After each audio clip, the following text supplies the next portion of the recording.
Hi, I am here with some instruments that I'm going to show you.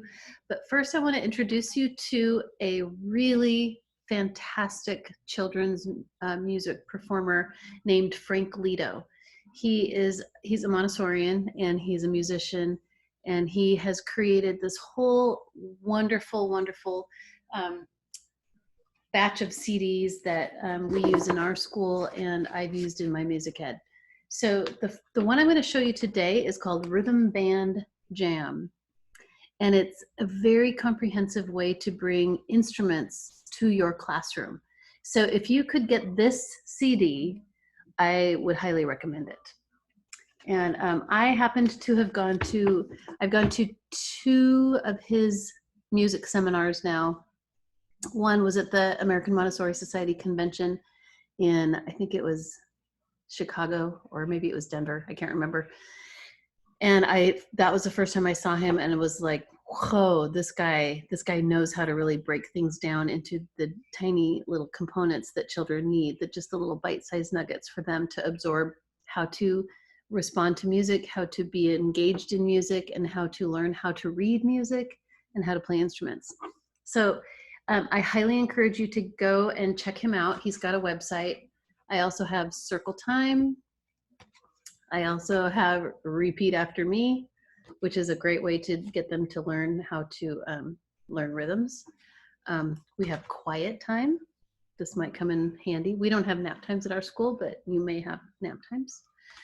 This is a movement, Move Your Dancing Feet. And then Time for Music 2. So this just gets a little bit more deep.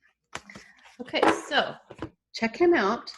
Today we're going to focus on Rhythm Band Jam because this is teaching instruments to children. And so the things that you need to use this CD is some sort of a drum. It doesn't really matter, but you need to be familiar with the sounds that your instruments make. So here's a drum. I have a maraca. I happen to have gotten this from Mexico, so that's kind of special. I have rhythm sticks.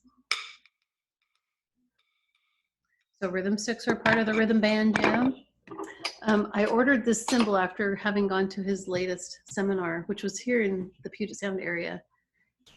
And I was not pleased with the quality of this cymbal, so I will be looking for a better cymbal. But this is what this cymbal sounds like, which is really tinny and not nice. Yeah, whatever. But it's still a sound. And then let's see, I think we need, what else do we need? We need maracas, a tambourine. So here's a tambourine. I don't know where I got this, but you could have other kinds of tambourines too that you can actually use as a drum as well.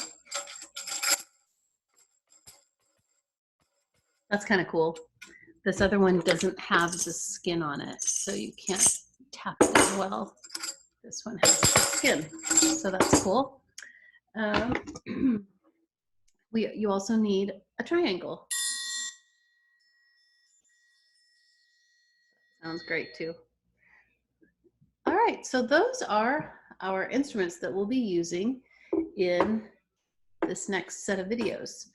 So before you bring all of this to the classroom, though, you need to have a small group of children who are pretty good at doing what you want them to do. So you need to have maybe they're older, maybe they know how to follow directions, maybe they have a musical ear, but you need to get a group of kiddos and teach them all of the instruments first before you try to do it in a whole group. So you want to start with a small group lesson while the rest of the class observes later, but first you have a small group lesson. And you're going to have 6 children, one on each instrument, to demonstrate how the instruments are to be played. Okay? So you would do that after you yourself have learned how to use each instrument. You have to teach yourself first, and then you can teach others. And if you have that in your head, like, okay, I'm going to be good at this. I'm going to learn how to become more well-versed in this type of early childhood education. That just gives you more tools to put in your tool bag. And so if you're having a group of rowdy kids and you're thinking, oh, what am I going to do? Oh, I have this little tray or this little basket full of my rhythm band instruments, and I'm just going to get that off the shelf right now. We're going to have group time. We're going to move and shake and make fun sounds, and then you can get your classroom back into a working classroom. But you have to build your tool bag. You have to build it, and that means building yourself. Okay, so I'll come back with more on that.